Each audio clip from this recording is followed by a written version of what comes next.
Neste momento, oramos para que você, através do seu Espírito Santo, abra o mundo para nós e toque nossos corações e nos transforme. Oramos em nome de Jesus. Amém. Sabemos que todos os poderosos avivamentos, todas as experiências poderosas na Bíblia aconteceram por causa do poder de Deus, da presença de Deus, da intervenção de Deus. E isso aconteceu através da oração. Todas as pessoas de fé têm sido pessoas de fé. A oração, elas andaram com Deus. A oração é importante, a oração é vital. Tudo o que fazemos deve estar imerso em oração. E Deus nos chama a orar, a conhecê-lo, a experimentá-lo. Vamos orar. E, enquanto oramos, nossas vidas são preenchidas com sua presença e transformadas. Eu tive um amigo, não vou dar o nome ou a localização, em algum lugar do norte, um cristão maravilhoso. E nós conversamos bastante durante algumas séries evangelísticas. Passamos tempo planejando, orando, conversando. Eu não era o pastor lá. Eu estava ajudando o pastor local. O pastor local, um homem de oração, um homem dedicado, tinha alguns ajudantes. E eu fui um deles que foi lá para ajudar com aquela série evangelística. E enquanto meu amigo e eu conversávamos, ele era uma pessoa de negócios muito bem-sucedida. E ele me disse, por quê? Nos negócios eu posso ter sucesso, mas no trabalho de Deus não vemos o mesmo sucesso.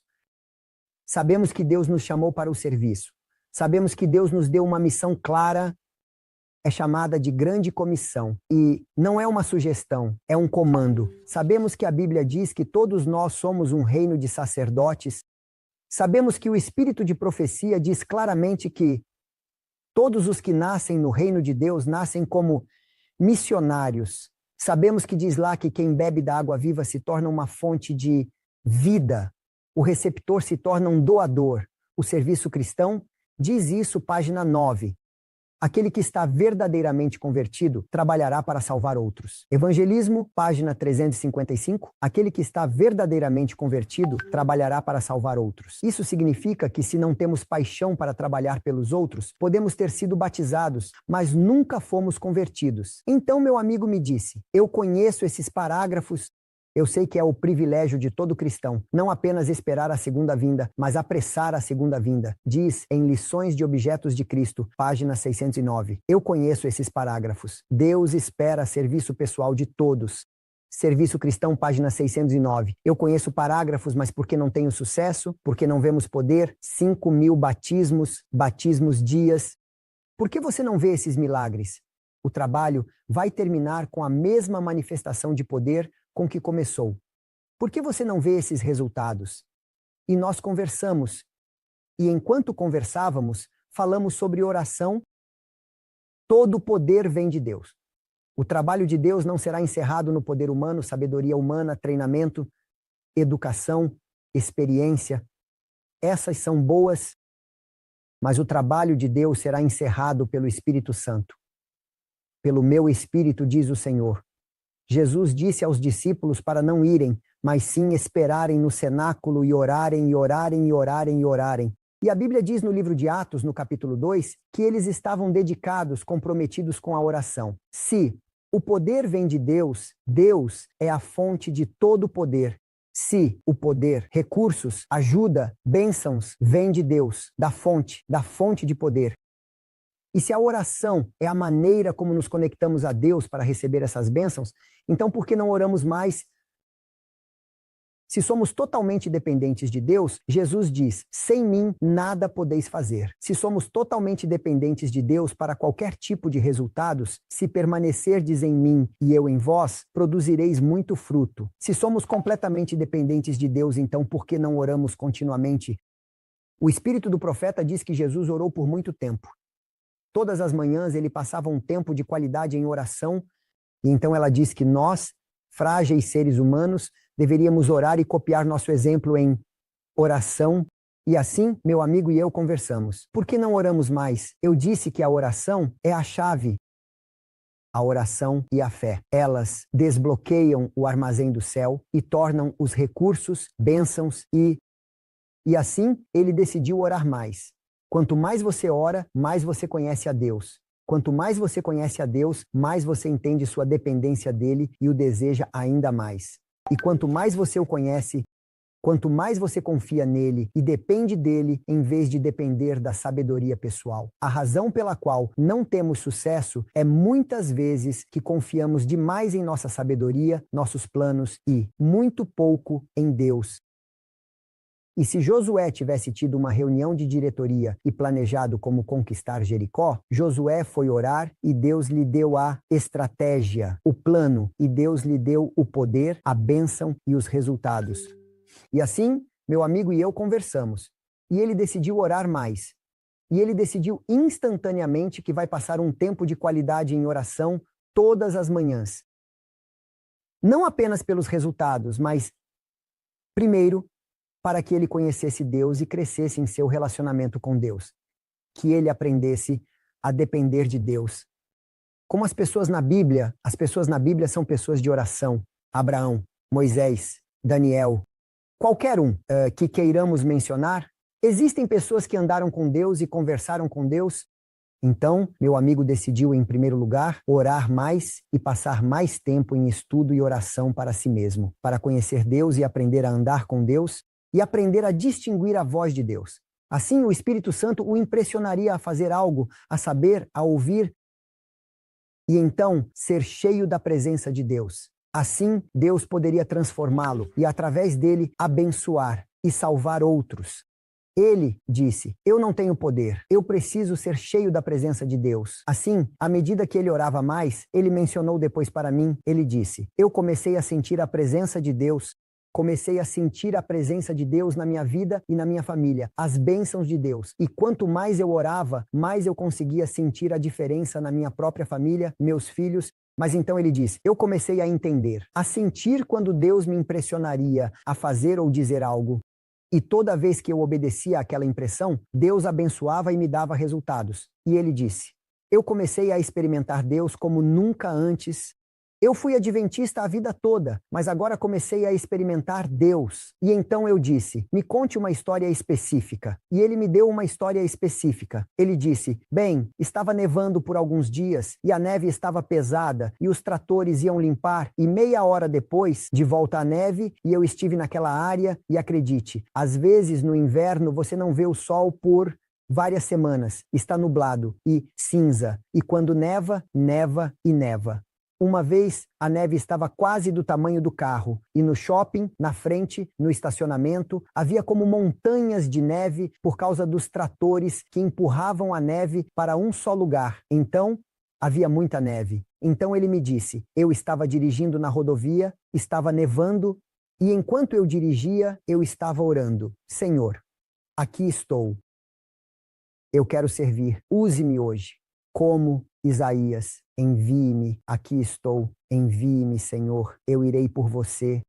Use-me hoje. Esta é a mensagem dos 3 anjos. É nosso chamado para pregar as boas novas, para proclamar as boas novas, para salvar, para ser missionários. Se você diz que ama a Deus e não se importa com seu próximo, então você não conhece Deus, porque aquele que ama a Deus se importa com seu próximo. Nossa razão de existir é salvar os perdidos, anunciar boas novas. 3 anjos, eu irei por você, aqui estou, envie-me. Ele orava: Senhor, use-me hoje, abra meus olhos. Há pessoas que estão precisando, há pessoas que não te conhecem. Estamos tão focados em nossas necessidades que estamos cegos para as pessoas ao nosso redor. Abra meus olhos. Faça de mim uma bênção. Se houver alguém que precise de ajuda, use-me, Senhor. Eu me coloco à disposição. Bem, enquanto ele orava, ele foi impressionado a olhar para o lado direito. Então, ele olhou para o lado direito, campo, coberto de neve. E ele diz à sua esposa: não vou mencionar o nome dela. Ele diz: há um monte no campo, é um monte branco. Ela diz: querido, o campo todo tem montes. E o campo todo está branco porque está nevando há alguns dias. Ele não tem... Não, eu orei e Deus me impressionou a olhar. Eu acho que há algo lá. Ele foi para a primeira conversão ou saída, não sei. Ele virou e voltou algumas milhas, virou e então veio novamente mais devagar, olhando cuidadosamente para o lado direito, e ele vê um monte lá atrás, um monte branco no campo, longe da estrada. Ele parou o SUV no acostamento do lado direito da estrada, ligou as luzes de emergência. Então ele caminhou pelo campo Quando ele caminhou até lá, havia um velho em uma túnica branca, cabelo branco acinzentado, coberto, quase coberto de neve, quase congelado. Ele levou o homem para o carro, apressou-se para o hospital mais próximo. E o médico disse: se você tivesse chegado alguns minutos mais tarde, poderia ter sido tarde demais. Você salvou a vida dele. Agora, aquele homem tinha uma faixa aqui que dizia seu nome e depois dizia Alzheimer. Basicamente, é mais provável que ele tenha saído da casa de repouso para ir para casa. E quando ele saiu da casa de repouso, ele esqueceu como ir para casa. E então, ele caiu e ficou lá, quase congelado. Então o médico ligou para a filha do velho. A filha veio e disse: estou feliz que você não o atropelou com um carro na rodovia. Eu disse: não, eu não poderia porque ele não estava na rodovia. Ele estava longe no campo, caído, coberto de neve. E então ela disse: como você o viu? Quão longe ele estava? Bem longe, como você o viu. Bem, se eu te contar como, você não vai acreditar. Por favor, me diga. Bem, eu aprendi a orar cada vez mais a ponto de... A oração não é apenas um dever ou uma rotina ou uma crise. Eu oro em crise, mas a oração é um estilo de vida. Ore sem cessar. A oração é um diálogo. E quanto mais você ora, mais Deus pode trabalhar em você e através de você. Então Deus me impressionou. Eu estava orando: Senhor, use-me hoje. Aqui estou. Envie-me. E Deus me impressionou a olhar para a direita. E ao olhar, Deus me impressionou que havia algo ali. E eu vi o monte no campo. Então ela disse: Deus te impressionou? Sim. Eu quero me juntar à sua igreja. Ela diz: espere um momento, nós guardamos o sábado, me dê estudos bíblicos, nós não comemos isso e aquilo. Eu não me importo com o que você come. Então, por que você gostaria de se juntar à nossa igreja? E ela diz: porque você tem Deus de verdade. Não apenas uma teoria de Deus, mas a presença e a obra de Deus. E você tem o poder e a graça de Deus. Se Deus pode falar com as pessoas, eu quero experimentar esse Deus. As pessoas não são atraídas apenas pela teoria, mas sim pela presença de Deus. E não podemos dar a presença de Deus a menos que experimentemos a presença de Deus. João diz: o que eu vi, o que eu toquei, o que eu experimentei, isso é o que eu dou a você. Você não pode dar o que não tem. Para dar fé e esperança, você precisa ter fé e esperança. Para dar Jesus, você precisa ter Jesus. Você não pode dar a ninguém esperança ou evangelho. Você não pode dar a eles Jesus antes de experimentá-lo, vê-lo e tocá-lo. Você precisa estar cheio. Quanto mais você conhece a Deus, mais você pode compartilhar Deus. É como se quanto mais você anda entre flores, mais você cheira a flores. Quanto mais você conhece a Deus, mais você pode compartilhar Deus. Então, para especificar, para dar um exemplo da Bíblia, vou falar sobre Isaías. Nem sempre percebemos.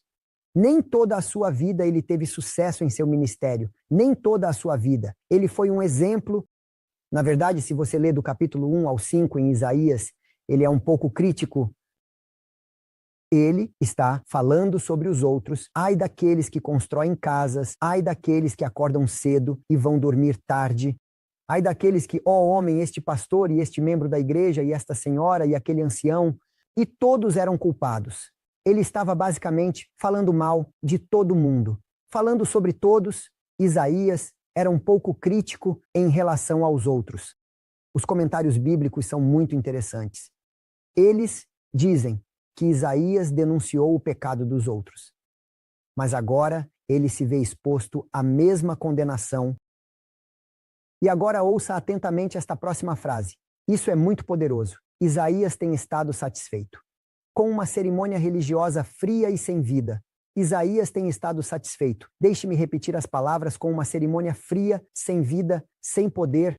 Religião de formas, cerimônias. Eu vou à igreja, eu guardo o sábado. Essas são coisas boas. Devemos ir à igreja, devemos guardar o sábado. É o quarto mandamento. Devemos devolver o dízimo. Devemos acreditar nas doutrinas. Devemos comer de forma saudável. Essas são coisas boas, mas não são suficientes. Também precisamos ter um relacionamento com Deus. Isaías tinha todas as formas. mas não o relacionamento. Os fariseus tinham todas as formas, guardavam o sábado, mas não o relacionamento com Jesus. E assim, Isaías estava satisfeito com a religião fria e sem vida, de cerimônias, formas e rituais. Ele fez tudo. É como o jovem rico. Senhor, eu guardei os mandamentos. Ele fez tudo. Agora, esta é a chave. A próxima frase. Ele tinha uma religião de cerimônias e ele não sabia. Não há problema se você está doente e sabe, e vai ao médico e recebe tratamento. Mas se você não sabe e espera até que seja tarde demais, ele não sabia. É como em Apocalipse capítulo 3. Você está nu, você está cego, mas você não sabe como está. Você pensa que está bem. Ele não sabia disso até a visão do Senhor. É isso que a citação diz. Quando ele teve a visão do Senhor, quão pequena era a sua sabedoria, seus talentos, sua experiência, quão pouco pareciam quando ele viu a sacralidade, a majestade, a justiça e a glória de Deus, a santidade do santuário em comparação com Deus, quão indigno ele era, quão inadequado para o sagrado trabalho de Deus. Comentários Bíblicos, volume 4, página 1139. E assim, Isaías, nos primeiros 15 anos de seu ministério, ele teve um ministério de formas, mas sem sucesso, sem poder. Tantas vezes não temos sucesso, não temos resultados, não temos poder. Mas então Jesus diz: separe isso de mim. Vocês não podem fazer nada. Mas se vocês permanecerem em mim e eu em vocês, vocês realizarão muito. Agora, Isaías, após 15 anos de ministério, ele tem uma visão do Senhor. É extremamente importante em nossa vida espiritual e em nosso ministério que aprendamos a conhecer a Deus, que busquemos a Deus de todo o coração. Como Moisés, eu quero ver você. Como Davi, eu quero te conhecer. Eu quero estar com você. Um dia com você é mais importante do que 1000 dias no melhor lugar do mundo. Eu quero te conhecer. Quando estou com você, sua presença é melhor do que os alimentos mais ricos. Eu te quero como um cervo deseja água. Precisamos ter uma paixão para conhecer o Senhor. E assim Isaías provavelmente foi orar. Ele queria buscar a Deus, conhecer a Deus. O Salmo diz, meu coração diz, busque a minha face e a sua face, Senhor, eu busco. Ele queria conhecer a Deus e vislumbrar que viu o Senhor. E quando ele viu o Senhor, sabemos os versículos da Bíblia. Em Isaías capítulo 6, versículo 1 a 6, ele diz que no ano da morte do rei Uzias, eu vi o Senhor sentado no trono. E sabemos os versículos. E sabemos que a veste do Senhor enchia o templo, e havia serafins com 6 asas cobrindo-se. E eles diziam, Santo, Santo, Santo é o Senhor Deus Todo-Poderoso. E então sabemos que a Bíblia diz que todo o templo estava tremendo como um terremoto. E havia fumaça. E Isaías, quando viu o Senhor, disse, ai de mim, estou perdido, basicamente, estou morto, porque sou um homem de lábios impuros. Agora lembre-se, ele estava criticando todo mundo. É culpa do pastor. É da irmã. É do ancião. É a igreja que tem um problema. Quando ele vê o Senhor, ele não diz, ai deles, ele diz, ai de mim. Sou um homem de lábios impuros, porque sua boca era um pouco crítica.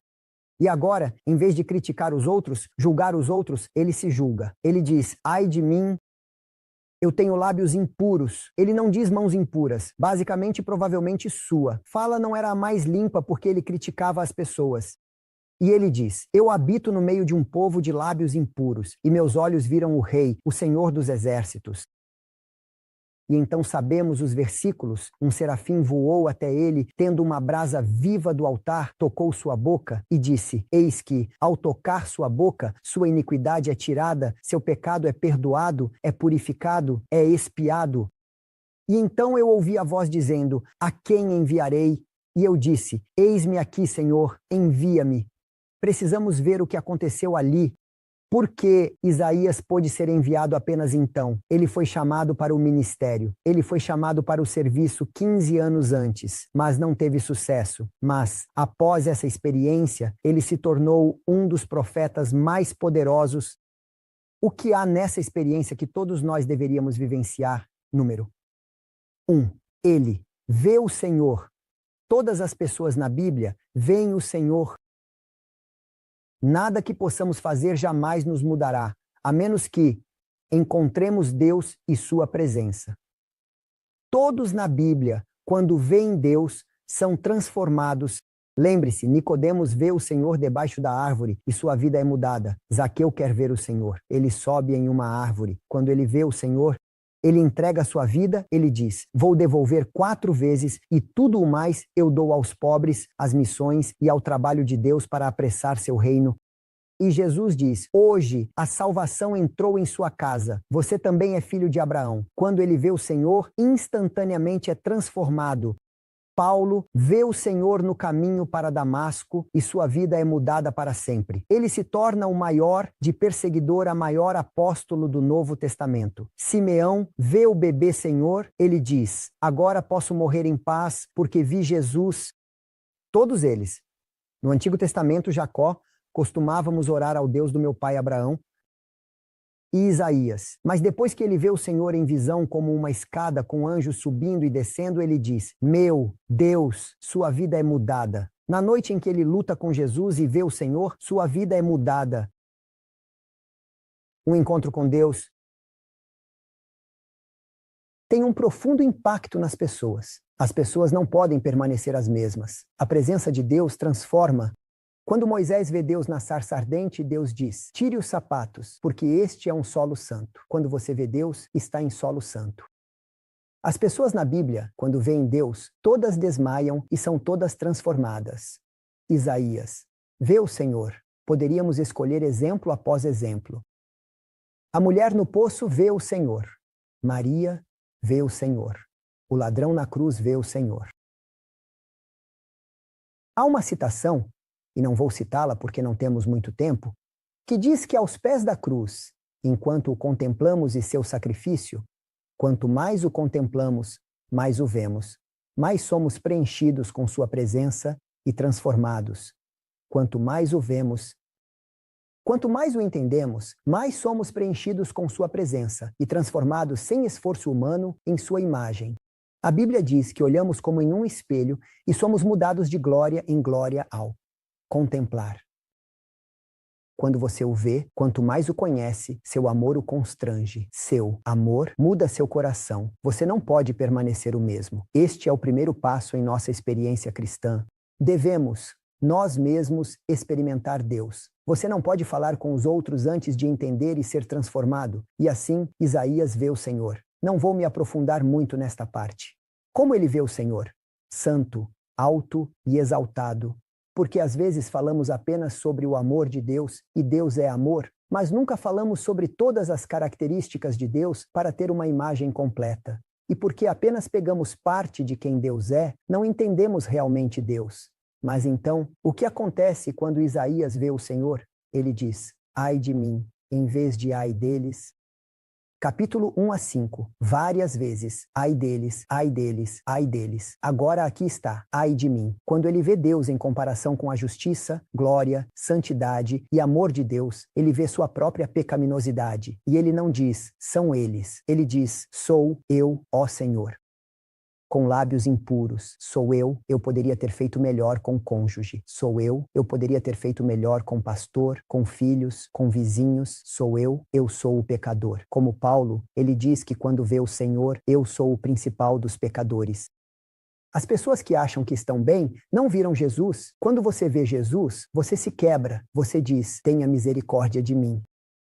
As pessoas que veem o Senhor instantaneamente, em comparação com Deus, percebem sua própria pecaminosidade e sua necessidade desesperada da misericórdia e ajuda de Deus. Eles não têm tempo para julgar os outros porque eles mesmos estão desfeitos, eles estão mortos.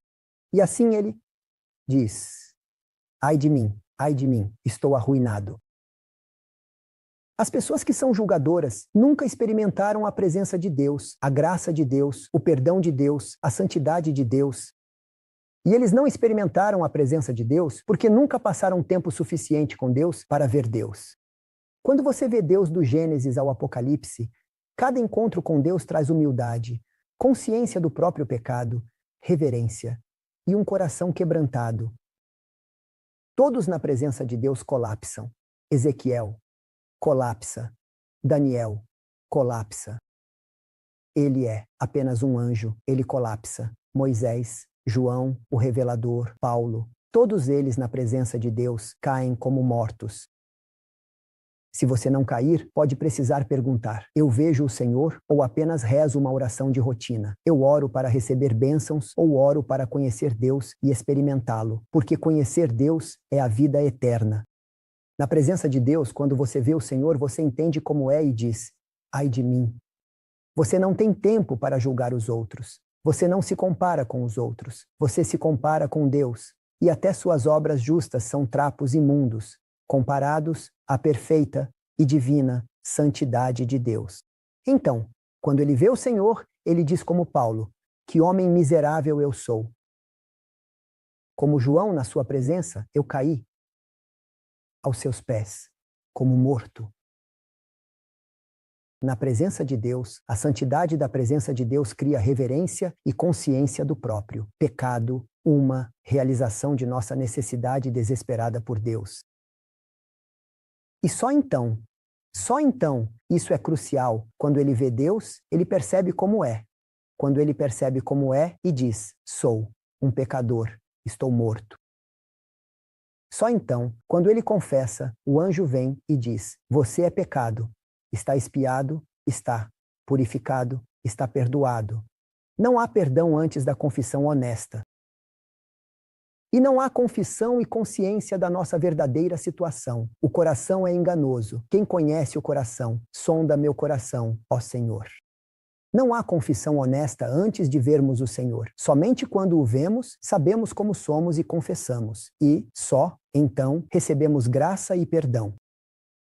A propósito, as pessoas que não perdoam os outros é porque nunca receberam graça e perdão. Você não pode dar o que não tem. Mas quando você sabe quão pecador você é, o quanto Deus te perdoou, o quanto Jesus pagou por você, então você não tem problema em estender essa graça ao seu próximo.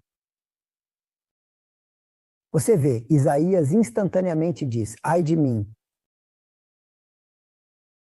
E então o anjo vem e diz: você está perdoado.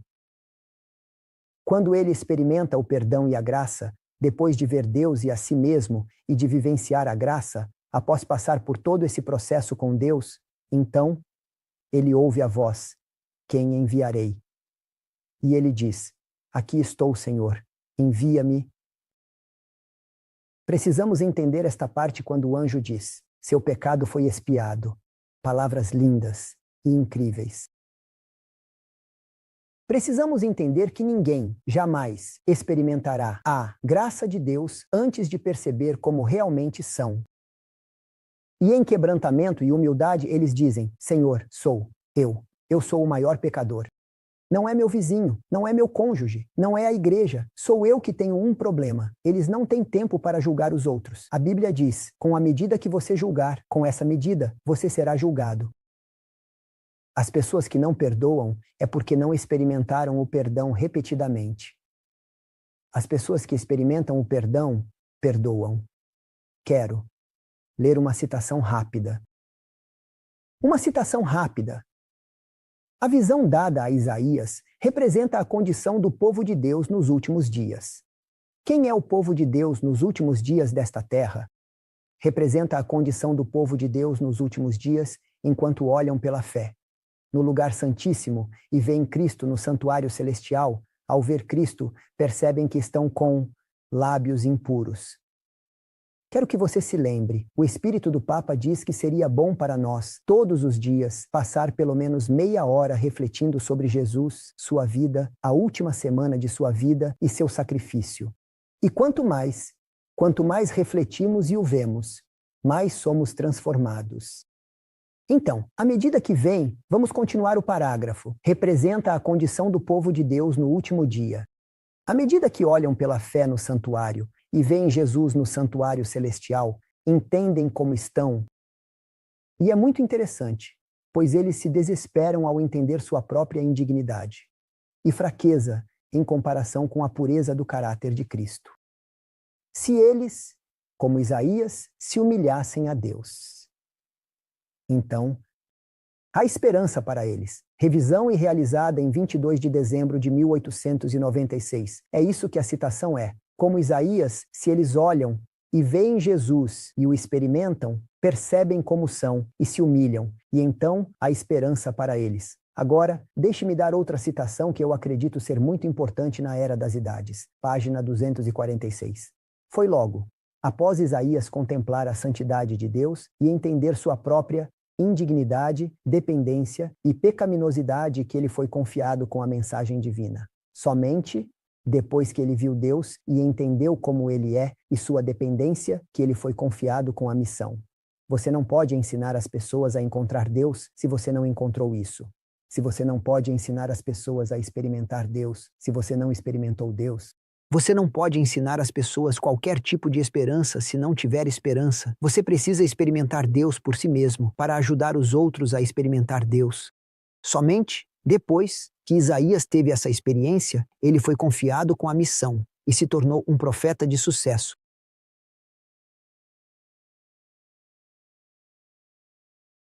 Quero terminar com algumas citações. Nós meio que as mencionamos no início. Deus espera serviço pessoal de cada um, a quem Deus confiou o conhecimento da verdade. Todo verdadeiro discípulo nasce no reino de Deus como um missionário.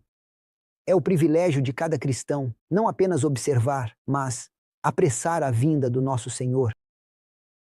Aquele que está verdadeiramente convertido trabalhará para salvar outros, mas precisamos primeiro estar verdadeiramente convertidos nós mesmos. Quero encerrar com uma história. Conheço uma história de quando alguém estava em Cuba, fazendo evangelismo, e no meio da semana, um cara grande entrou na igreja, que estava cheia, todos os assentos ocupados, e o cara grande se sentou no fundo da igreja, encostado na porta.